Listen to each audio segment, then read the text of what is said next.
আসসালামু আলাইকুম বন্ধুরা, কী অবস্থা সবার, কেমন আছেন? তো আশা করি সবাই ভালো আছেন।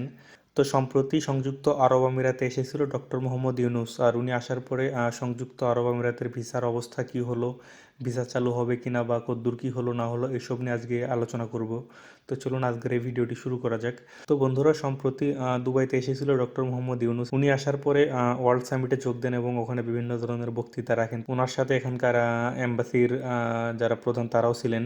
তো মোহাম্মদ ইউনূস প্রবাসীদের বিভিন্ন নিরাপত্তা ও তাদের কিভাবে কর্মদক্ষতা বাড়ানো যায় এইসব বিভিন্ন বিষয়ে আলোচনা করে এবং প্রবাসীদের স্বাস্থ্য সুরক্ষা নিয়েও আলোচনা করা হয়।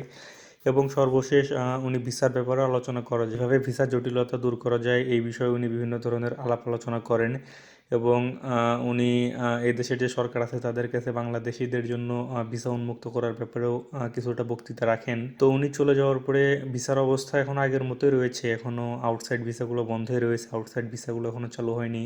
শুধু বাংলাদেশ না, বাংলাদেশ, ভারত, পাকিস্তান সহ আরও বেশ কিছু দেশের জন্য আউটসাইড ভিসাগুলো বন্ধ আছে দীর্ঘদিন যাবৎ। বাঙালিদের জন্য আরও আগেই বন্ধ হয়ে গিয়েছিল। আপনারা সবাই জানেন যে কোটা আন্দোলনের মধ্যে এখানে কিছু বাঙালি আন্দোলন করার কারণে তখন থেকে ভিসা পুরোপুরি বন্ধ হয়ে গেছে। তো এইসব বহুদিন আগের কথা, অনেক মাস চলে গেছে, তারপরে তারা দেশেও চলে গেছে ইতিমধ্যে। তার পরবর্তীতে সাধারণ ক্ষমা দিল, সাধারণ ক্ষমা শেষ হয়ে গেল।